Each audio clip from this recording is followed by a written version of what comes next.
Monday afternoon, everybody. It's the Cryptid Huntress. I'm Jessica Jones. Thank you guys so much for being here today. I hope you guys all had a wonderful, wonderful weekend. I did. I had an awesome time. I actually went out and had a meeting with my team, one of my teams yesterday, and that was fun seeing all my old friends. They're not all that old. I'm just kidding. Just, we've been friends for a long time. And so, yeah, lots going on in the world today, y'all. A lot going on. Okay. And I know I had told you guys I was going to go to Elkins Creek over the weekend, but it rained all weekend. So that got kind of, those plans got squashed on Saturday. So we ended up not going, but yeah, I wanted to give y'all a little bit of an update there. Hopefully we'll get back out in the woods up at Elkins Creek soon, and I'll have a report for y'all on that. Okay, but today we have a really interesting show today, and Barry said he's going to come on with me today. I'm waiting for him to get here. That's why I was a couple minutes late, but I figured we needed to go ahead and start the show. I'm sure he's on his way. We're going to be talking about mimics and skinwalkers today, and I'm not going to say that word 3 times. Okay. Y'all know what happens. I get in trouble if I say it more than 3 times or even more than 2 times. So we're going to be talking about that today. And also we're going to talk about NPCs as well. And a friend of mine sent me some information this morning. So we added this to the show today because I think this is really important. And I think it ties in to a lot of what we talk about with the non-human entities, artificial humans. Okay. And would you even know if your loved one wasn't a real human? Or your neighbors? Or the people you work with? Okay, and I might talk about that first, actually. Barry's not here yet. We'll talk about NPCs first today, and then we'll go on to the other topics. Didn't get the email. Okay, here, he didn't get my email, y'all. Hold on 1 second. I'm sending it over. Okay, he didn't get the link. Sorry, that might have been my bad. Okay, but yeah, we're going to have a really great conversation today. Please go to my website, that is thecryptidhuntress.com, if you'd like to follow along with all of my shows. And yeah, all my calendar of events and all that is there on my website. They just put out the ad for the East Alabama Town Hall. That's coming up in January the 18th. Dell Boswell will be there. Flat Rock Wood Boogers will be there. Tyler Howell, Stacy Brown, and MK Davis. Oh my gosh, y'all, please don't miss that. If you are in the East Alabama area, if you're in the West Georgia area, please come down to that. That's in Smith Station, Alabama in January. You got plenty of time. Larry, you better be there. I see you in the chat. Okay, so y'all come on down. And thank you for renewing your membership there, Larry. I just saw that. That was very sweet of you. So come down and see us. MK Davis gave the best Bigfoot presentation I have ever seen at the one last year. He showed all the video in the entirety of Patty. Okay, and that's something that Barry and I have looked into together. I see Barry in here too. So, hey, Barry, about to bring you up. And so please go to that. You will not be disappointed if you come hang out with us there. Fantastic cast of speakers there that are going to be there. Okay, and also I do have a Patreon, and I have a if you guys would like to support the work here, Barry also has a Patreon. Y'all please go subscribe to Barry's Patreon as well. And I have a shop. That shop, I'm going to put my shop back on sale this week. I had a great response last week during my sale, so the shop will be going back on sale today as soon as the show's over. So y'all go check out War Woman Goods on Etsy. And I wanted to open this up. This was a great success with all of my channel members. I'm going to offer discounted private sessions of readings, my intuitive card readings for the general public now. Okay. And so if you're interested in getting a discounted reading from me this week only, email me at thecryptidhuntress@gmail.com, and I'll send you the information for that. You got to go through my email, okay, because I can't figure out how to give a discount on my website right now. Okay, so but that's thecryptidhuntress@gmail.com. Okay, and thank you guys so much for all your support. It does mean the world to me. Okay, well, let's get to our show, shall we? All right, and shout out to all my moderators and everybody in the chat and all my channel members. Y'all are the best, man. Okay. So on this episode, we are looking into Skinwalkers versus Mimics and the NPCs, of course. What are the similarities? What are the differences? Because to me, they could be the same thing. But I have, as you guys know, I've heard my own voice in the woods before. Okay. It was my own voice. I didn't realize it was my voice for quite a while. But we're going to talk about that today, too, and what that could have been. But we hear that there are potentially millions of people walking around this world who are non-player characters, as they say on game shows and on video games. Drones with antenna that are programmed to go along with what they are told to do and to keep people with souls in line with the programming. Man, I could think of some good examples of that in my life. I don't know if y'all can or not. Back in 2020, I had a lot of NPCs around me telling me what to do and screaming at me, okay, in the grocery stores for not walking down the aisle the right way, if y'all remember that. Okay, but anyways, we're going to talk about this today. With me, I have Barry Littleton, and he's in the studio. Barry is a wonderful researcher. He is a very good friend of mine, and we've done a lot of good work together. I think he said it's in the upper numbers of like the upper 60s of the number of remote viewing shows we've done together here on the channel, and just fantastic. If you guys are not subscribed to Barry Littleton on YouTube and Patreon, please go subscribe and help me welcome to the show today my good friend Barry Littleton. Hey, Barry. Hey, what's up, Jessica? Thank you for having me. Hey, of course. Difficulties there. Thanks for having me back on. I'm honored to be here. I want to say real quick, get a shout out to your audience. Last episode we did together, I kind of went a little hard and maybe said some things I regretted later, but it turns out the responses I got from it was unreal. That's not normally something I do. So I just want to say thank you to everybody. It actually caused me to do my first live. So, and that blew me away too. I've never went live. I had no idea what in the HE double hockey sticks I was doing, but some people came in there and it went really good. So that a lot of that was a result of that show we did, the responses I got, and your audience. So I want to say thank you very much to everybody. And cool. Hey, congratulations on going live, and it was such a huge success, and I am so excited for you. I've been encouraging you to do that for a while now. So yeah. You've been pushing that. A few people have for like years, and I was just never comfortable with the energy release of it in terms of accessibility. But Spirit told me it was time, so I don't go against Spirit anymore. I just I don't need to hit my head again to figure that one out. Yeah, going with the flow is the best way to do it, and it's just a gradual progression for you to get doing the lives on your channel, and I hope you do them every week. It would be great because you have so much to share with the world. Well, thank you, because I don't make the short videos anymore. A few I still release, but I don't make them anymore. So it's kind of the next step. By the way, when I redid my playlist, I was shocked to see that we have 67 remote viewing shows we've done together. I mean, that's a lot. I knew it was like probably 20 something. I didn't know it was 60 something. 20. And then yeah. Well, more than that. Some of them stick out more than others, but I stand corrected. So thank you for that. It's a good body of work, and I just had a client yesterday that really good regression with them, and they come by the way of somebody who was in the group here. So that's cool. And also an interview I did yesterday with Lisa, who's a big fan. DiMartino. Oh, good. Oh, yeah, Lisa. I know Lisa. Yeah, really cool. Really nice people.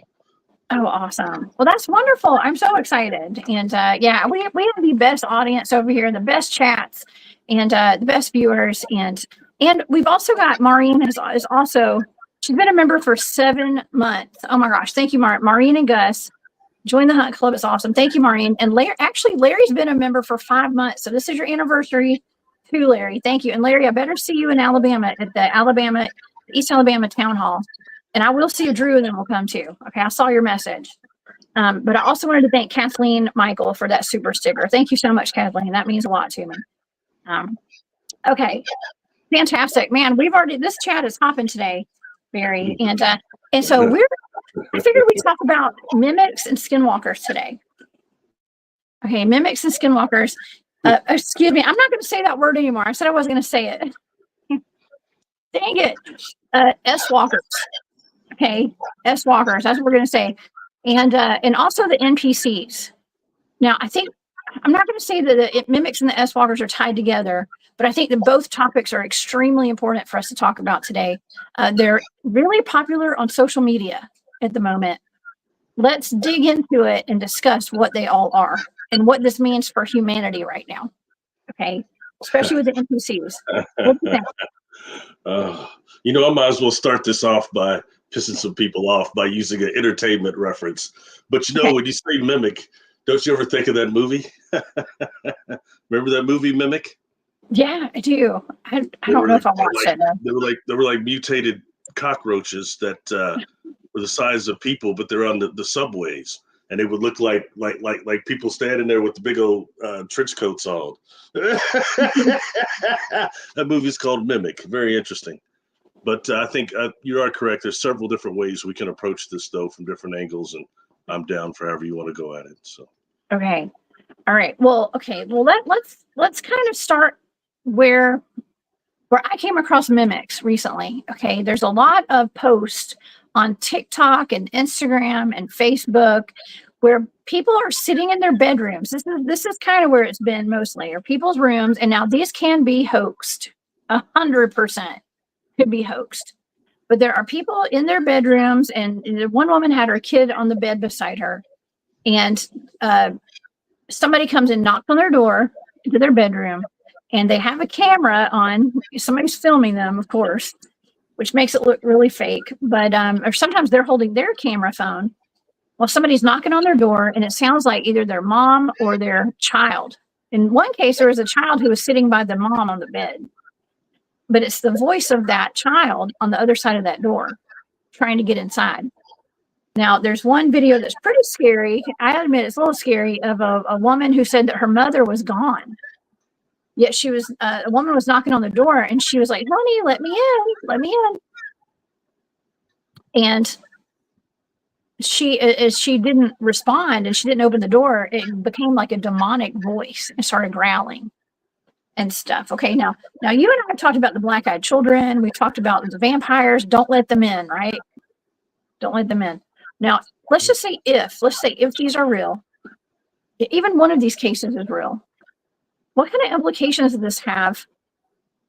It seems to be a comport, something in a comport, like in a body, because it's knocking, okay? Or ghosts can knock too, though, right?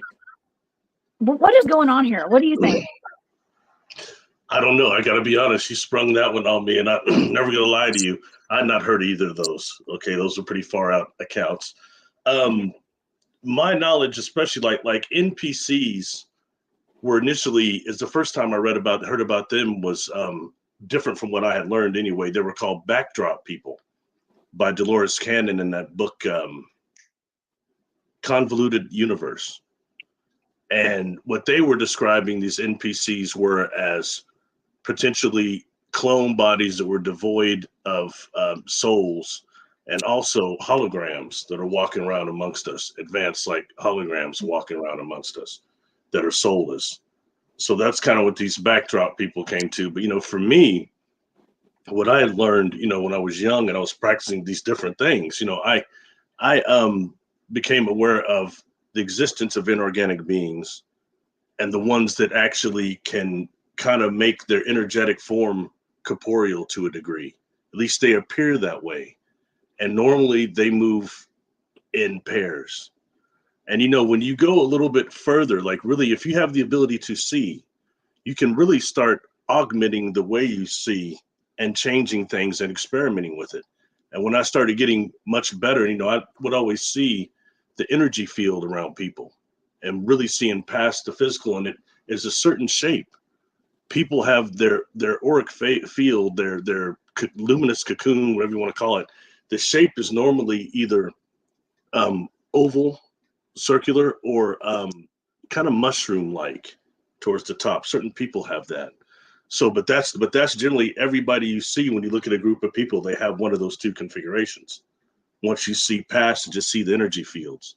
You like, for example, when I would see that, I would see this black spot in the middle of the light. I didn't know what that was. And it turns out that's called the assemblage point, which all the information and light that comes through there from the universe is where we actually assemble our perception. So that's what the assemblage point is. See, that's when you really see and go past just the cool colors that the books show you, but really being able to see. So anyway, like, for example, then on a bus one day, I was taking the city bus. I was observing people using this technique to observe energy fields. And there are two people sitting there who have a completely different energy field, to where it looked like kind of like weird X's in a pyramid or something. These weren't people. See, but they're sitting there with everybody, and they appear to be. And so but that's what I learned. That's how I had learned of what they call now NPCs and people, but those are inorganic beings. And you have the same ones that show up in our dreams as well.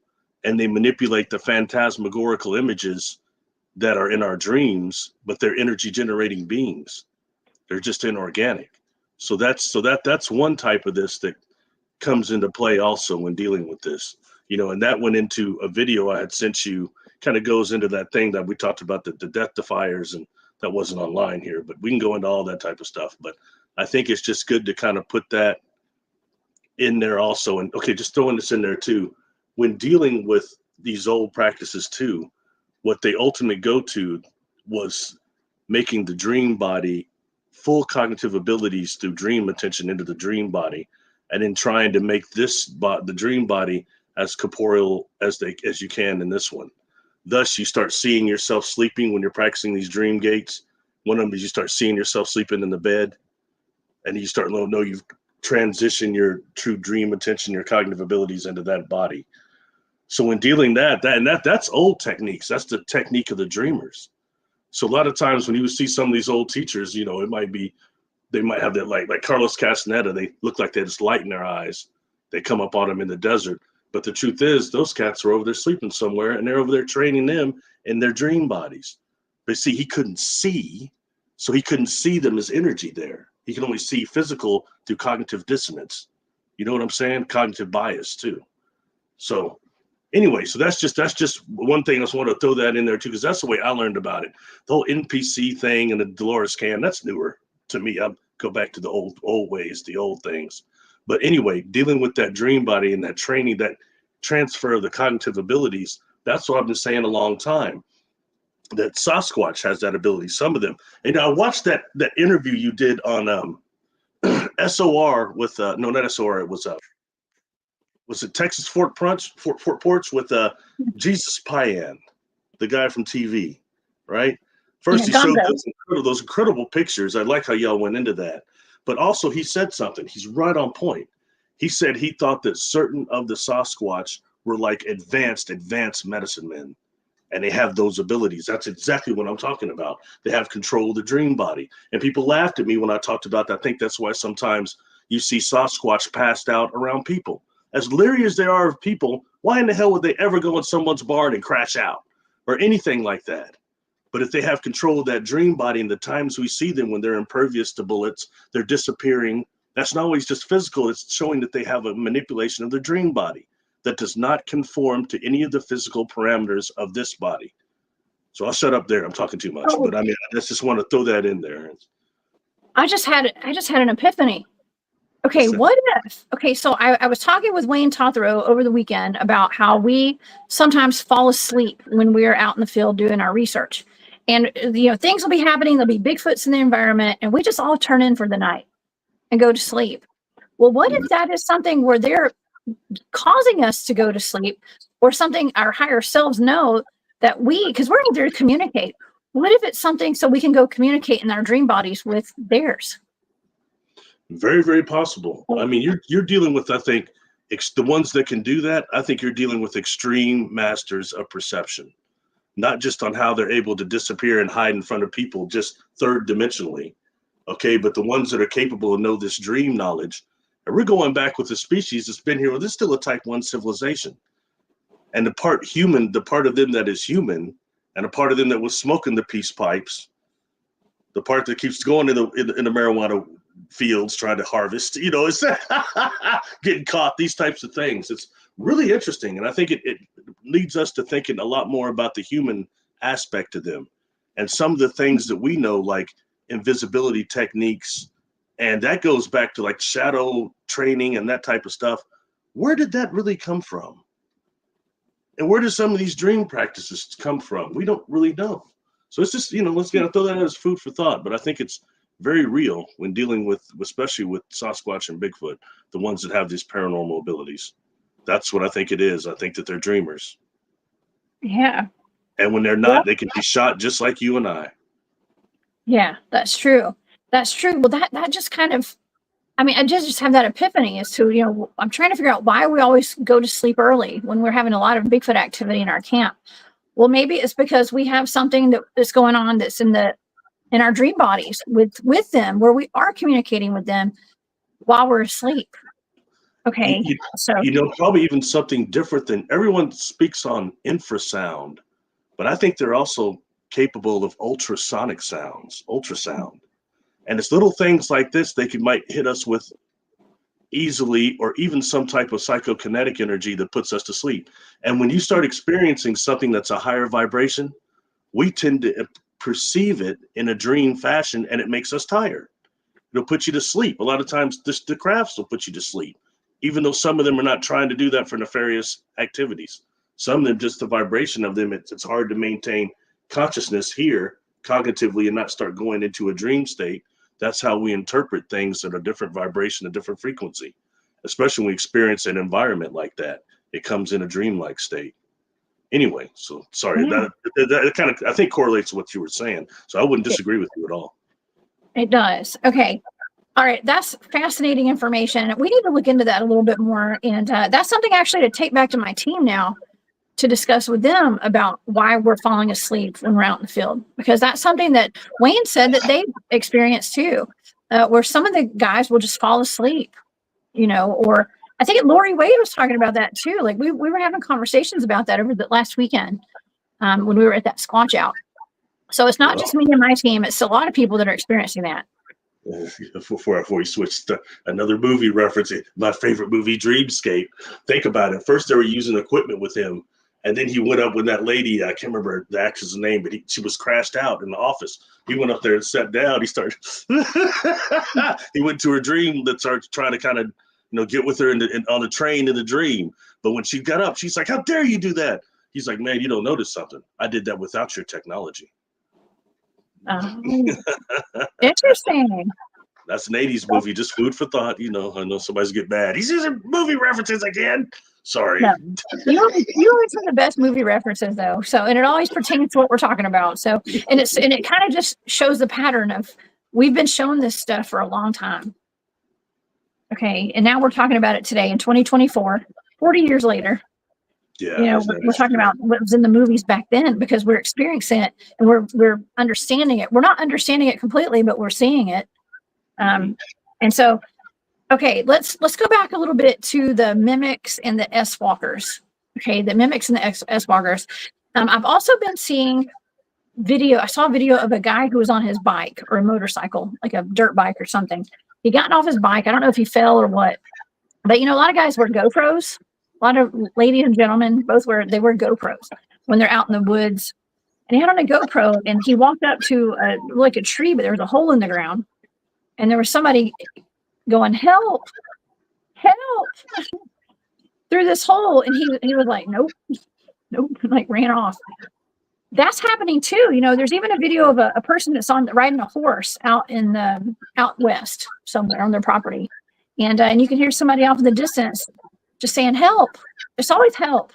I won't help. You have to start sending this stuff to me. I'm not very hip. See, I feel like I'm out of touch. I feel like William Shatner right here. I want to belong. I want to belong. I've not seen any of the stuff you're talking about. We talked about it before, a long time ago. Uh-oh. I'm back. I just went through a portal. What the heck was that? It happens sometimes. I just went through a portal. Just a shift. We're back. I just went through a new dimension. It's the new Jessica. I'm brand new. The old me wasn't working apparently. I had to come back brand new. So okay. That was called a glitch in the matrix for people who are not familiar. Okay. But yeah. What were you saying? Touching on Skinwalkers. So, sorry, S-Walker. SWL, whatever, SSL, touching on that. I mean, it's a little bit, aren't we a little bit late for that, for everybody to get cursed on that word now? The whole world is using it. That's a whole lot of people that need retribution. Anyway, we're dealing with that and shapeshifters. I sent you one of the videos I've never publicly released that's years old about shapeshifting. And it's the way that when I tried to do it and learned of what the techniques were, okay, it entails actually, once again, being able to put your cognitive abilities into the dream body, or at least having the ability to switch it back and forth. But here in the third dimensional body, it starts using gazing techniques and things that are actually looking at the detail of a creature or a species. And I mean, every detail, every routine, every molecule, checking it out like that, and then focusing your attention on it. And then that's how you actually mold the dream body when you're in it cognitively. Since the dream body doesn't pertain to this body, or the physical laws of this body, that's how it actually shapeshifts through our intent of will. When you have the ability to make it somewhat corporeal here. That's the way I learned about shapeshifters and what the quote unquote old sorcerers and old shamans were actually, how they were doing it, And for me, I tried it with these little weird reg bugs. Used to be on my parents' front driveway. They were just odd. I don't know what they were, if they were mites or what, but they had these odd patterns that looked like squares. They would all move in. I don't know what they were doing. So I tried that technique on them. And then it got real weird. Started feeling like I was crawling or something. I mean, it just got weird. I didn't care for my perception to be shifted quite like that. So I didn't quit messing with that stuff like that. But in the dream body, if you can dream, when you're dreaming, if you can do that, it's really the ability. And then it's just something you shift over here in the third dimension. Okay. It's different than the SWs that put on the skins and all that. That's not needed for that other technique. So I think it's the difference in maybe demonic activity, how it's done. Dennis Carroll would know more about that than I. So, well, even in like ritualistic spells and things like that, because I know S-Walkers are one thing, okay, but yeah, it would explain how some of these like dark rituals are done, and where you send energy to people, and because I like to watch tarot on YouTube and stuff. I'm a reader myself, and so it's fun to listen in sometimes to some of the readers, also to get an update on what's going on in my life, like I don't already know, okay, and stuff. But you'll listen in, and some of the readers can get kind of dark, okay, let's just say, and I think that they mean well by it. They want people to know what's going on, but there's a lot of readers that talk about black magic being sent all the time. I'm like, golly, if this many people are cursing me with black magic, I don't know. It's not hitting me. Okay. So it can't be. I don't know. But they talk about it all the time. And I'm thinking, they're talking about how they will attack people in your dreams and stuff like that. They will actually astral project to your dreams or send demonic entities to your dreams. Yeah, that's been going on a long time. Or the possibility of encasing inorganic beings, which may not be always demonic, but when you get these advanced manipulators of perception, they know how to feed these beings negative emotions, and they keep them contained in things like a box or in a crystal or in a piece of corn, and then they throw that in your field of awareness. You go down, oh, the crystal, you go pick it up. You're screwed. See what I'm saying? Or a piece of corn you step on. It's things like those are real techniques that really curse people. Or like what happened to one of my family members, a Creole root thrower to my grandmother sent a scarf that made her very, very sick. It had to be burned, and was burned. It was odd. People that didn't have skill, didn't have the ability to see, swear they saw things flying out of the scarf when it was burned. And that lady was very strong. She hated my grandmother. So it's things like that you just have to, be very aware of. When you get a real root thrower on you, it's a trip, and they know how to throw intent with it and put, things like that. Anyway, those those inorganic beings, they can be manipulated like that and sent to attack somebody. And just naturally, without that, Jessica, when in the dreamscape, we've got these two type of inorganic beings that show up. One are like, look like odd objects in your dream, just odd objects that are out of sync with things. You know, like I told somebody this other interview the other day, I had a dream. I'd cleaned my apartment one day, and I thought I went to work. I was dreaming I went to work, and I had came back home, and I was looking in my apartment. Man, this real nice first dynasty Ming vase on my glass table that had long since been broken, this glass table, but it's sitting there. I was so proud. Jessica went, took a shower. I got out, looked at that thing. Man, that's just great. I cleaned everything great. And I started thinking, I was like, man, this apartment, I got no security car. The security out here, this thing's worth millions of dollars. It didn't make any sense. And when you start putting my gaze on that vase, it turned into a piece like a orangish pink ball of energy and went through the wall. Now, you see, if I was a trained dreamer, if I had dream attention, like some of these people in your group, I could have followed it through that wall and went into the world of the inorganic beings and all that, and probably risk getting trapped. But whatever, you know, but that's just what skilled dreamers can do. I don't have that ability like that. I have to try to really work at that stuff. So anyway, that's the first type. The second type of inorganic being is more that, like, similar to what Dennis talks about quite a bit. They're much more demonic in terms of they show up like people that you know, your loved ones usually.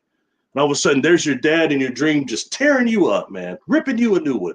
Like, what are you doing? You know what I mean? But they're getting that whatever you want to call it, loosh going, and they're feeding on you during the dream cycle. So anyway, sorry, I cut you off when you were talking. It was so rude. Oh no, it's okay. No, I mean that all makes complete sense. And I wanted to make a note that in part of my remote viewing training that I've done, and I was with my remote viewing crew yesterday, as a matter of fact. We had a lot to talk about, a lot of good updates on what's going on in the world and stuff. But part of, an entire section of some of the stuff that we learned was actually dream control. Okay. And I call it dream work. Dream work. I think that there's like a movie company called DreamWorks, right? Which makes you wonder, you know, with all the subliminals and everything that they're showing us in movies.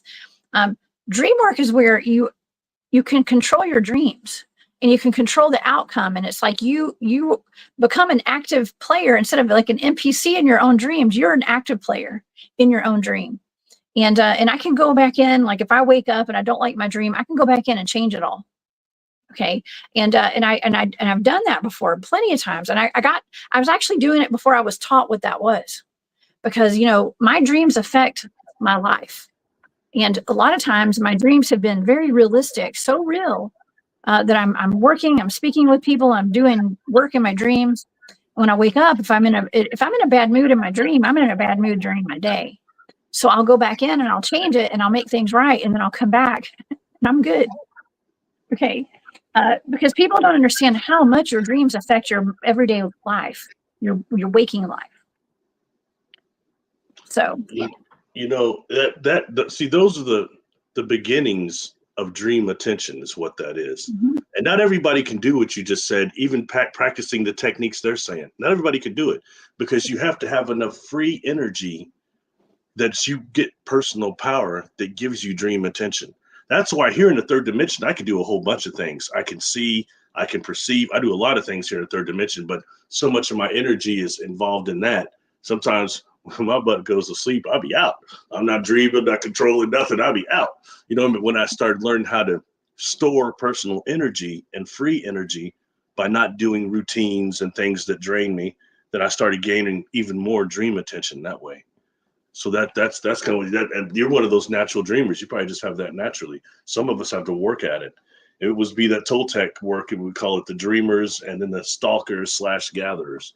I'm one of those stalkers / gatherers. I have to gather the energy to do it. You know, the next step after that, what you were doing, is one, being able to manifest your dream body out here and perceive things here through that body here in the third dimension. And then, so that's a real big one. The next is to wipe everything away and realizing that you're in the middle of an electron brain impulse wiping away everything, and then seeing what other energy generating beings are in your perception that are hiding behind these phantasmagorical images. That's the real key right there. And I said this on another show, so people start trying to jump on me about that because they don't know how to do it. And neither do I. It's not easy. But once I did it, that stuff started really scaring me when I started dealing with that type of stuff, or doing things when you start dreaming awake that gets real strange and you can't tell the difference between, whoa, but I was dealing with some of these techniques for a long time, and I go to another one because I wouldn't get immediate results. And then the stuff starts manifesting on like a time lag.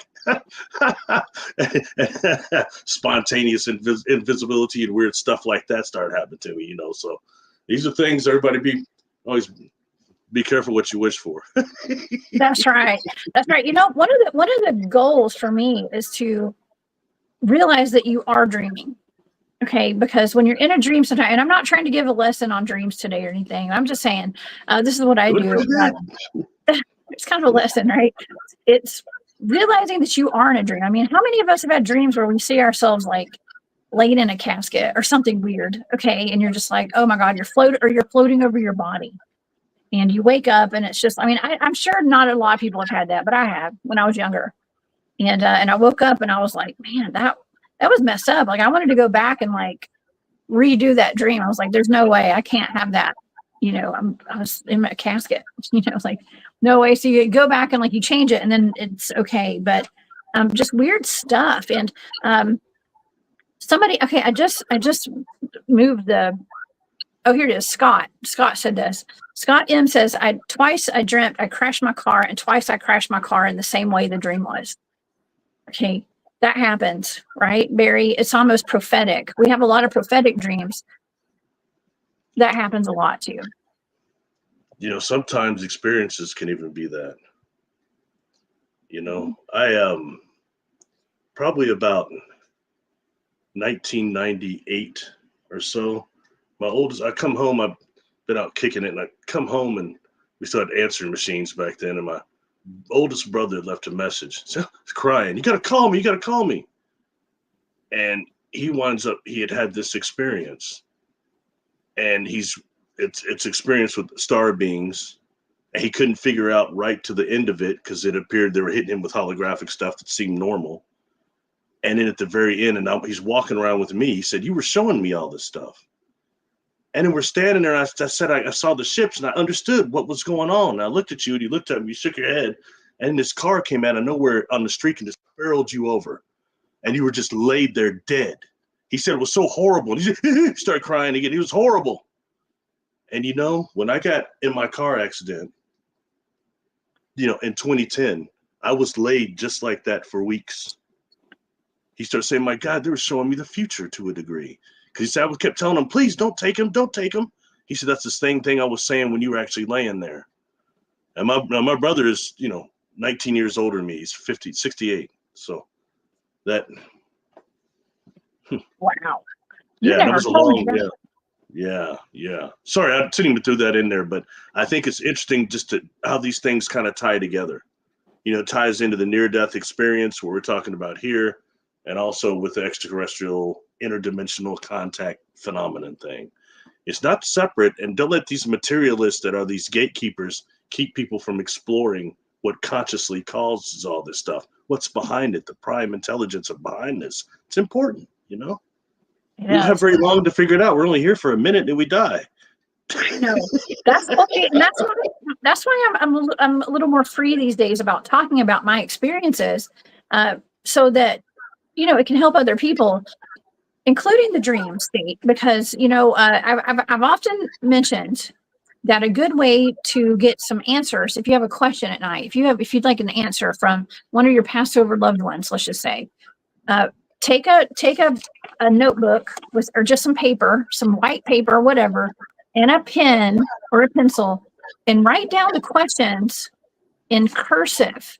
Okay, cursive writing on your paper, and leave that by your bed at night. And in the morning, as soon as you wake up, if you have some answers from that, if your questions were answered, write the answers down on that paper so you don't forget. Do it before you forget. Okay, or just write down anything that you remember about your dream. Write it down right when you wake up in the morning. Anything, because we forget it within the first like minute of waking up. You forget it. Yes. Okay, but if you can remember it, write it down, because there's so many answers. We do a lot of work in our dream state, in our astral bodies, and I do get answers, and I work things out with people that I don't particularly get along with in this life, in the 3D, in the astral, because I feel like we're all just, and that's why I have a deeper understanding of life, I think, because I know that we're not just of this body. We're more than this physical body. And when you dream, brainwave wise, you're all the way down in delta. Mm-hmm. And that is about as deep as you can go. In theta, major spiritual things happen, let alone the things that can happen down in delta. So that's real cool. There's only one problem with your technique. I have to ask. That Okay. might be a problem for your younger audience, because don't they not teach cursive anymore? It's very telling though, right? Because cursive writing is connected to our subconscious.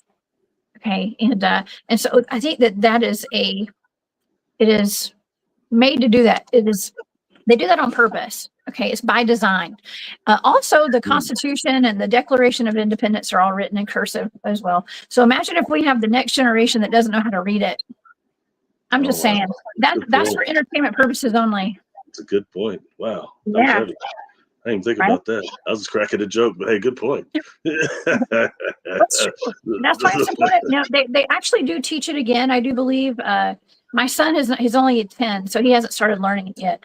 But I will, if he doesn't learn in school, I will be teaching him cursive. It's very important that we teach our children that, because it's actually, because it's just the way your pen's flowing on the paper, and just like with remote viewing, my ideograms that I draw, those are all flowing motions, and we need that, okay, for our subconscious. So y'all practice your cursive. When I write notes to people, like I'll write notes and cards and thank you notes, I try to do it in cursive. Yeah, it looks better. It's more pleasant. It really is. And just writing normally, it's weird. You know what I mean? Now, when something says make sure to print legible, I just find myself going, damn, I can't use cursive. And I try to change that the exact way the other way. So it's interesting. Yes. Well, I mean, we're connecting a lot of interesting dots though today, I think, and that's why we're here. I know we're talking about cursive writing and dreams, but it's all like astral body stuff with Bigfoot. And yes, I know it's not necessarily completely connected to mimics and Skinwalker or S-walkers. Excuse me. Today, we could even touch on something else with that. So often I've talked about, so I won't go over the explanation again, God forbid, but what quantum holograms actually are. Pretty sure most of your audience has heard me explain that before. So actually the Makos, the black holes, are the Akashic records, the hard drives of the universe.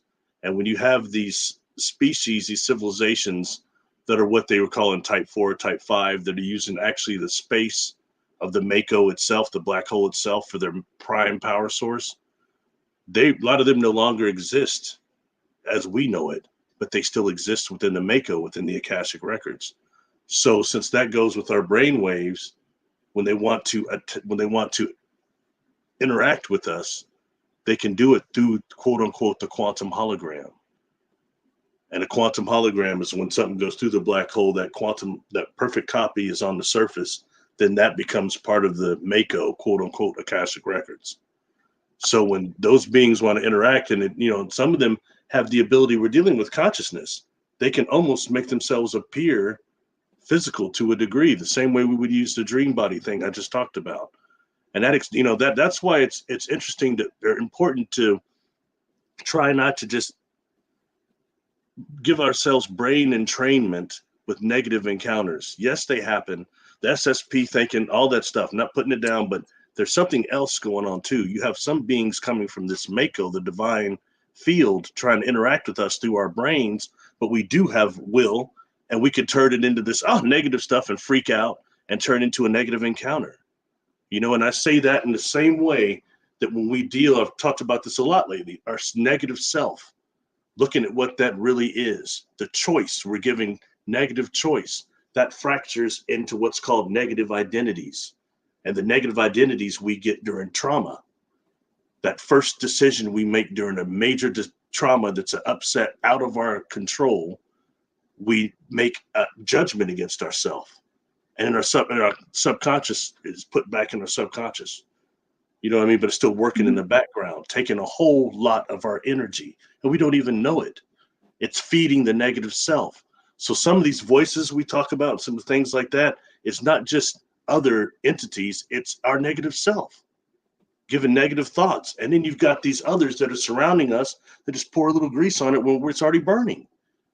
You know what I mean? So I mean that's the issue we have there. So when you have that much of our free will tied up into these negative identities and the negative self, it can start causing these poltergeists that are demonic in nature, and they attack us.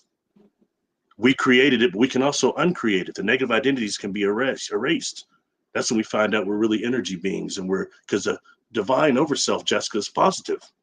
The part of us that's still with God, whether we want to call it the divine overself, the super consciousness, what this book here, the Red Book calls it, the thought adjusters. Hey, that's cool, whatever. But when you really start dealing with that, and that is positive, and it can convert those negative identities, that's important. And then that's when we start really being able to do things. How powerful are we? You know, why did some of those beings, like I said on the other show, wanting to know during that regression I did with that individual, why would they were trying to learn how to love like we do. They wanted to know why we go directly back to the creator, God, at death, and they don't. They reincarnate and do other things. Why? It says a lot about humanity and what we really are, and that we're being robbed out of. When it was said we're made in God's image, that means these things on a much higher level, beyond physical body. Sorry. Oh gosh. We're not even talking about that. No, I love this because it's all connected here. And okay, that's actually okay. So you said we have no idea how powerful we are as humans, right? And I say that a lot when it comes to the remote viewing, the mind control, even the dream work and stuff, because if we can just all get it into our heads and get out of our heads, but get it into our heads and think outside the box, and know that we are not just this physical body. And I keep saying that because we're not. That's a big part of the Monroe Gateway program. Highly recommend everybody does the Monroe Gateway program, the Gateway process. Find it. It's on Spotify. You can find it online. Okay. Start doing that. It's the binaural beats. It's getting into different modes of REM, like theta and stuff like that. It takes practice, but do it. Okay. You're going to start learning that you are much more than this physical body. You're going to be able to astral travel. You're going to be able to work your dreams. Okay. A little better. And that actually leads me to the next question is, what exactly does it mean to be human at this point? Barry, too. Okay. And this is going to bring get you some trauma. Get you some trauma. No, I'm just kidding. So that's part of it. Part of it. It is. Randy Petticoat, thank you so much for that super sticker. I appreciate that. Awesome show. Thank you for being here. I always appreciate you. What does it mean to be human, Barry? That's a cool last name. It is. It is. Because I was, I've been hearing a lot about NPCs lately. Okay. And I'm kind of jumping back over to NPCs now because even my kid knows about NPCs. They're in Minecraft and all these games, I guess. Some kind of like Halo, okay, and all these other games that the kids are playing right now, and the adults. I think more adults play them than kids at this point. But some of these games, virtual reality, you had mentioned virtual reality earlier, but there's NPCs, and these are people that just get in your way. Okay, people that get in your way. Am I right? Or am I wrong here? Yeah, you got characters. Yeah, they do that, and so do petty tyrants. Petty tyrants really get in our way all the time, especially if you're a warrior. And you can use them, though, to make your game. You've dealt with some petty tyrants. That's why you've refined your shows to the way you have right now. They make us, but their attacks make us actually greater. They make us refined everything we're doing to being impeccable as warriors. We become impeccable. We get great strength. You know what I mean? That's where it's at. And we don't get these energy drains.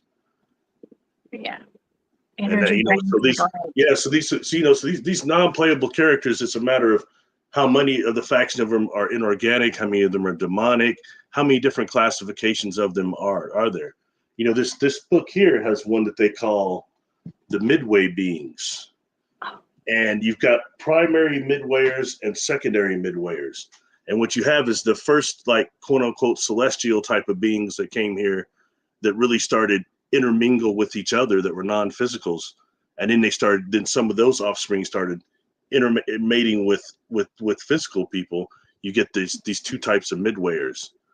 And the secondary midwayers sound a lot more like what we would call, quote unquote, jinn, but they have abilities that are quite similar to that, as to where the first primary ones are still here on Earth stationed, but they're not physical, and they have much more difficult time coming into our senses like that. So it's just something to think of. But when you start dealing with these NPCs, they sound like some of them can also be midwayers, inorganic beings of different types. Some of them might be holographic. Some of them might be these clones that are soulless, because they don't have the technology to really put souls into them yet.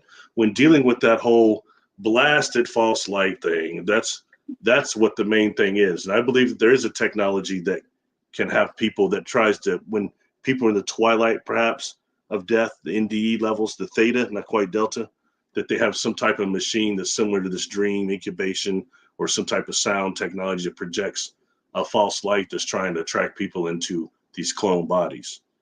And supposedly the Mantids have that technology. So, it's Linda Moulton Howell wrote about that in Glimpses of Reality, Volume 2, I think it was. But anyway, so that's just I'm just throwing out different things that these could be, because I think it's not just one classification of NPCs, backdrop people, whatever you want to call them, Okay, that actually gets way deeper than even what I was expecting to talk about today. That's fantastic. Okay, super fantastic, because the way that I was actually kind of outlined what I wanted, where I thought I was going to go, but that's way deeper, okay, and way better than what I was going to even talk about, because I was going to actually just bring up, I've talked a lot about clones, human cloning. Okay, clones, the clone bodies. We've done remote viewing targets on the giants, like the giant of Kandahar. I do believe that they were those troops went in there to obtain a sample for cloning purposes. We hear about it a lot with cloning, even cryptid cloning, potentially. Having empty vessels for even dark entities to be put into. We have places like Clonaid out of Canada and cloning centers all over the place. You hear about famous actors and actresses potentially being cloned and stuff. Okay, people who have money being cloned, their bodies being cloned. Well, even consciousness transference and things like that into these bodies. I don't understand how it works, but somehow they do it. Okay, and it's being done. I think it's much more difficult than we're led to believe in the media. The media and all these communities make it seem like, it's just something they do easy. It's not that easy.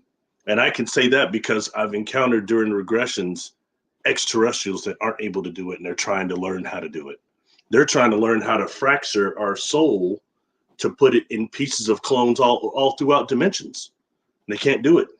And, some of that starts going to what is our divine overself. It can't be treated like that. It has to consent. And if it doesn't, people need to really understand, again, goes to our personal power again. Yeah. Okay. Well, okay. So I'm about to connect what Peter's saying. Hey, Peter, what's up? Okay. What's up, Peter? Thank you for being here. I'm going to connect what he's asking with the NPCs. Okay. And so he says, do you think Wi-Fi 5G affects our dream state? Yes, I do. 100% I do. Now let's take that a step over to Bridget with this NPC phenomenon. What I was told this morning was something I was told is that there are, let's just say, genetically modified organisms, GMOs. There's things that have been placed into our food products.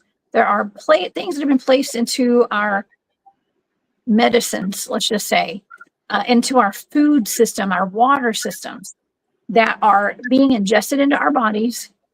And it's part of this, I guess, the transhumanist movement, potentially, where they're putting, there's some kind of like I said, technology, nanoparticles or something into our bodies. And it's like, what if, okay, this is the what if it's turning people into NPCs, or they're already NPCs. Can't turn somebody with a soul into an NPC, I don't think. But the people who don't have souls, who are NPCs, have this inside of them, and they are more easily controlled. Okay. I don't know. Maybe we're all being controlled. They say that, I mean, if you drink a Coca-Cola, it's got some kind of technology in it now. What do you think about that? Does that sound wild? What I think, I can tell you what I think about that comment. Okay, we'll start with that. Yeah, definitely. You know, some of the most haunted houses I've been to, places that really need clearings, are houses that are near these stations, these Wi-Fi stations, electrical stations, things of that nature. Number two, this goes into also something, like I did on my YouTube channel, one of the newer videos I had put out. It's called the Gray Overlay. And that's a regression I had done with somebody. And look, this person looked like a hybrid. If they go around to some of those conferences, especially ones at a SETI, they look like a hybrid if I ever seen them. But they'll sit up and tell you, but I'm not a contactee. Nothing's happened. You know, that I just like the stuff or whatever and practice this. But the truth is, so when they're under, this was an Earthbound Spirit release. I get done with that. They're so deep, I go ahead and go through a regression. And sure enough, they are that.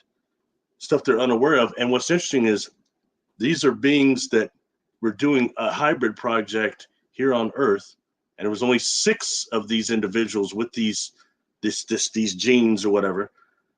And the problem is that, and this individual wanted to do a session with me because they say that they can't see their guides, they're not able to seem to communicate, and everybody else can do it and all this other stuff.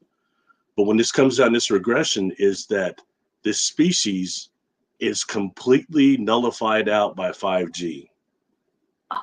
And it completely, and they're having such a hard problem with the hybrids that are here, the 5, that this civilization said they'll never come back here. They'll never have anything to do with this place again. And this is what come out of that regression, okay? And that, I mean, that stuff like that just blows you away.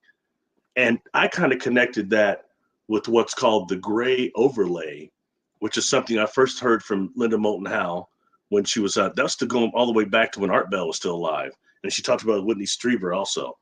But she had these people writing her saying, this masseuse from somewhere, Malibu or somewhere, saying there's working on a client and their cell phone is across. They have to put that on the other counter, turned off. And they're working on this individual. As soon as the client comes in, they start thinking about aliens. And they're not even into that. And as they're working on this client, on the occipital, this gray like being comes out and is looking around. It looks like a hologram. It's looking around. And said, and then when this happens, the masseuse witnessed this, and the turned off phone over on the counter makes some sort of strange noise, like 2 or 3 times. It's turned off, and this gray goes back into this woman and locks back in, like it was being called back into its cage. So that's just something I'm tying with that regression, also with that, because I think they're all connected, along with the haunted areas and things what that individual was saying. I know it's maybe a little off what they were trying to say, but I think it's all connected. Definitely. So I would agree. I have 2 things. Okay, 2 things. First of all, that reminds me of that video of a man walking down the street, and there's a CCTV video of a man that gets jumped by somebody. I think he goes down to the ground when he gets hit, and it looks like Venom comes, you know, like the Marvel character Venom. Entity comes out of his back and beats the other guy up, and then goes back inside the guy's body. And the man runs off, and that potentially saving that man's life, whose body he's inhabiting apparently. So that was weird. That's a cool video. What was the second one? I had something else I was going to tell you too. I can't remember what it was. Shoot. I know. My brain started going in circles with that Venom video. Yeah. Oh, what was I going to? Oh, and I know what it was. Okay, so out in the field, when I had that recording device on my knee and was hearing the fireworks going off around me, what sounded like fireworks, remote viewing that, some of the guys remote viewed that incident, and a hologram came out from above my head, out of my body. And it was an ET that did that. Okay, it was an ET. you know, and they have that ability to bilocate us. You know, I had a being on my YouTube channel, is one called the hybrid of the mother of the hybrids. Okay.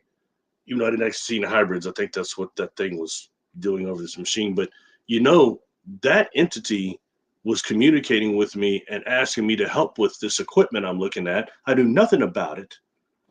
And it seems distressed, and all of a sudden it bilocated me across the room.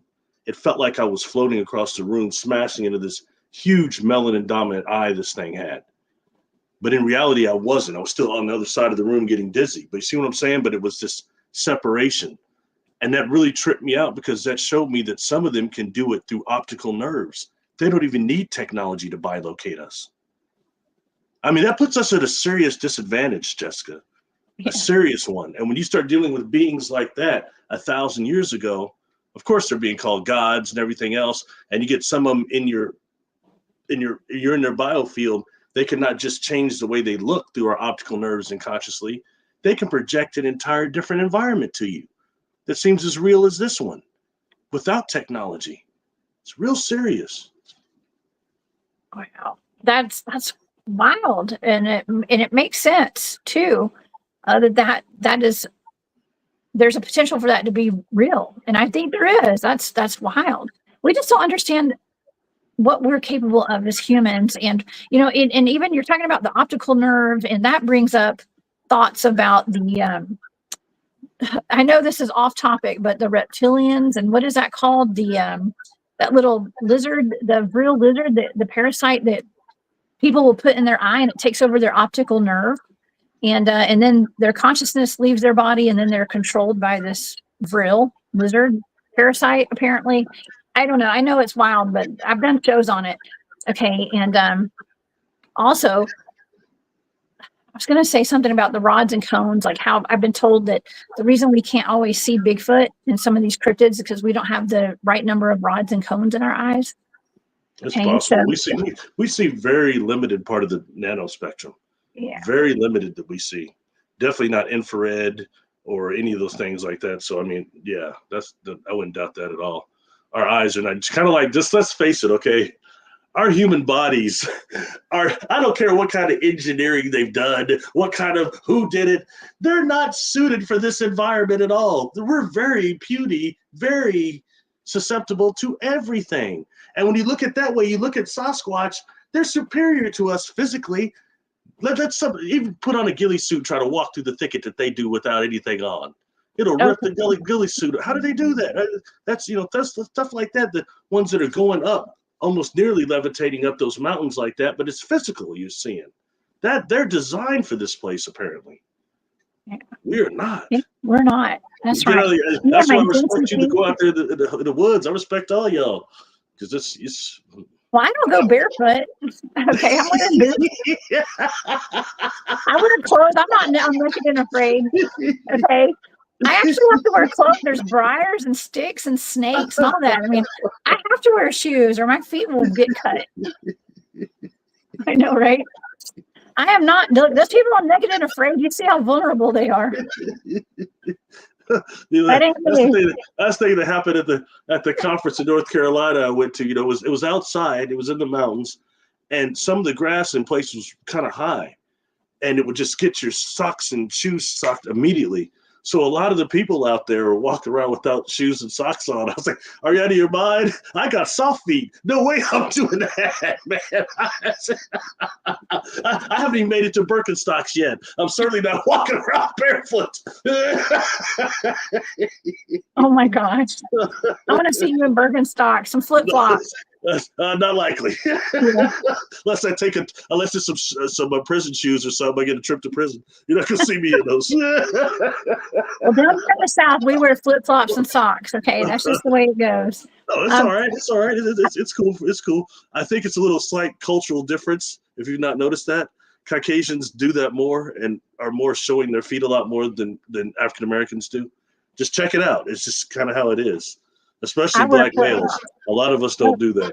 It's changing a little over time, but it used to be like, no, I see it all the time. It was talked about secretly quite a bit. kind of like a Kind of like a couple of us was watching 90210. Didn't tell nobody. Lied. Do you watch that show? Hell no. I was tearing it up. Oh my God, Barry. Barry spilled beans on here. If you guys want the inside information, come to the Cryptid Hunters channel and listen to what Barry has to say about flip-flops. I do expect you to wear flip-flops next time I see you. Okay. Candy, thank you so much for the Bigfoot gas money. That's so sweet of you. I appreciate that so much. I can always use gas money. Okay. And Linda, thank you so much for that super sticker. I appreciate you very much. Oops. Uh-oh. There we go. I just dropped stuff and everything falls and gets crooked. Okay, here we go. This is wild though. We've got some interesting conversations out of this NPC stuff today. I think that I look back and I look around me. Okay, so much not around me today. Okay, but I look back in my life at all the things that I've experienced, all the people I've been around. All of it can even be in your family, they say. Okay, but I don't know. I'm not gonna say my family. I think everybody in my family has souls. Okay, everybody, maybe. But you look at people who have come at you throughout your life and yelled at you, or like people you don't even know that will like get in your face, or even like persuade you to do something you wouldn't normally do, right? And your gut tells you not to do it, but you do it because they encourage you to do it. Those would be NPCs, I would think, to get you off your path, right, Barry? And I mean, it doesn't always have to be negative. Sometimes they're probably there to teach us lessons and stuff. Yeah. But how many people have we encountered during our lifetimes that were soulless beings or not actual humans? That's probably a few, the ones that aren't capable of loving.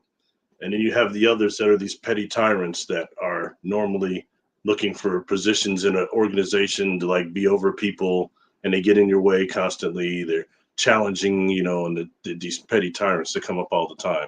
But what they do is, like I said, they help refine us to get our game together. But they can act the same way as a way NPC would. They're just blocks and distractions and ways to keep us drained. Yeah, drained. So energy vampires, they're there to drain our energy. God, that's profound. That's true. I mean, wow. Yeah, a lot of people that we've encountered, and it's meant to keep us on a hamster wheel too, right, Barry? Yes, definitely. Okay, so this is a word of caution to everyone watching and everybody listening. Be aware of how people are draining your energy.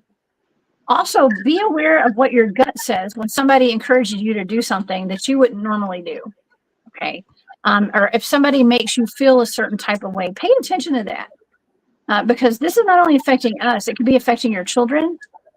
I shouldn't say this, but I'm going to say it. My son over the years has had some very wonderful teachers. Wonderful teachers. I'm not going to say who or what year. There was one year my son had a really he kept coming home and he would cry because he was like, my teacher is just stressing me out. My teacher's stressing me out. And I was like, well, are you stressing your teacher out? And I'm sure he was. Okay, but I remember thinking towards the middle of that year, I was like, this teacher is draining the life out of my kid. She's draining the life out of the kid. Maybe they're draining the life out of her too, but I started thinking, could she be an NPC? Kind of sent in to drain the life out of kids. I mean, I know that sounds horrible for me to say, but it could be anybody, Barry. It really could. But I don't know. If anybody knows my son, they know my son was probably giving her a hard time too. Okay. Yeah. It happens. All these questions of the world. He probably questioned everything that she taught him about history and everything. So, but it did go through my mind at some point. Like, I wonder if the teachers could be like NPCs sometimes. I don't know. Yeah. I understand. Definitely.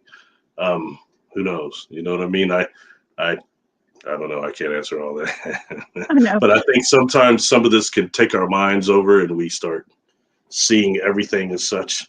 You know what I mean? But we've got so many different variations of this that we went over today that is pretty important, I think. So it is. It is. Well, Barry, I know you've got to go. So I'm yeah, gonna, I'm sorry. I would stay here and keep chatting otherwise, but I do have to no, go. I know you gotta go. I'm going to say thank you to Spite Fairy for the super sticker. Thank you so much. That's very sweet of you. Very kind. Barry, I'm going to stay for a few more minutes after you leave. Will you tell the audience about where they can find you and your YouTube channel and all of that? Absolutely. My YouTube channel is Barry Littleton on YouTube. Please come over, subscribe. If you already are, please hit the bell again. I still do things I'll put out there. I'm gonna do some things on Patreon. I don't know. I might, because I'm not making any more videos. I'm probably going to maybe start going live there, like very frequent or something, or just shut it down. But you can reach me at Barry Littleton on Patreon and on YouTube. If you want to have a session with me, hit me at barrylittleton13@gmail.com. You know, I put some other things into my sessions that I was always kind of holding back from, but they're so effective. I want to incorporate them. So my sessions are going a little bit longer than what they were.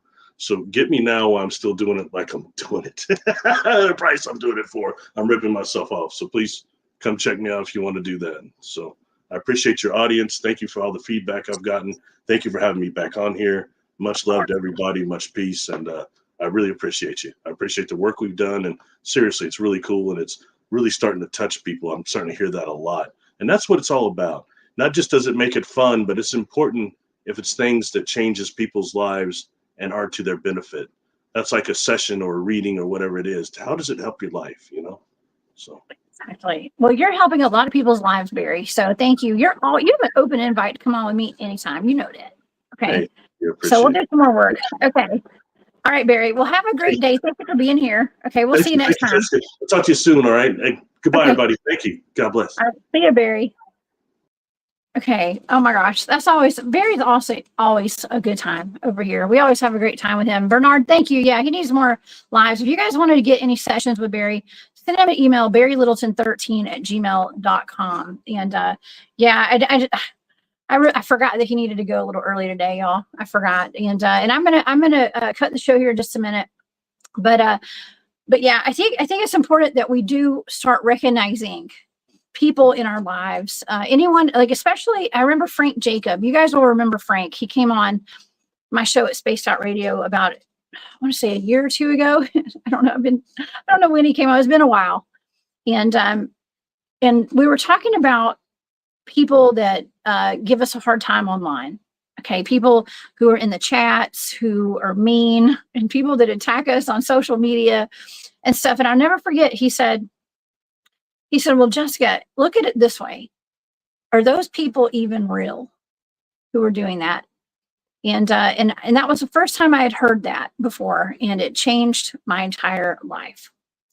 It changed everything, because as content creators and people who are out here putting our faces online and putting our information out there and having a public presence, we all do get attacked. Everybody does at some point. And it's easy to take that personally. But when you look at it from a different perspective, which I like to do, we like to look at things from a different perspective. It can change your life, and it'll give you that confidence to keep going. Okay, it'll give you that confidence to keep going when you don't worry about what other people think. Okay, people that are being mean. I mean, I worry about. I want everybody to be happy. Okay, and I want everybody to enjoy what we're doing here. But at the same time, when you get negativity thrown at you, look at it like this: are those people even real? Are they? I don't know. I look at it in my mind like they're not real. They're just bots. Okay, NPCs. And no foxes given here. Thanks, Maureen. Yeah. So I want y'all to look at it the same way too. And Brown Dwarf's got, Spite Fairy. It's okay. We forgive you. Okay. I guess. I don't know what was said. I'm kind of behind on the comments here, but yeah, robots, bots, NPCs, all that. Yeah, someone earlier in the chat had said something about pets who look like people, and that could be the S-Walkers. I think it was JoJo. Here's JoJo's. I started. The pets freak me out. Have y'all seen those? Yes, I've seen those. Okay, if you want to go find some interesting videos on S-Walkers, there's several that look like that are pets that kind of have human qualities to them. So y'all go check those out if you can find them. online. They've got plenty of them on TikTok. My trusted news source.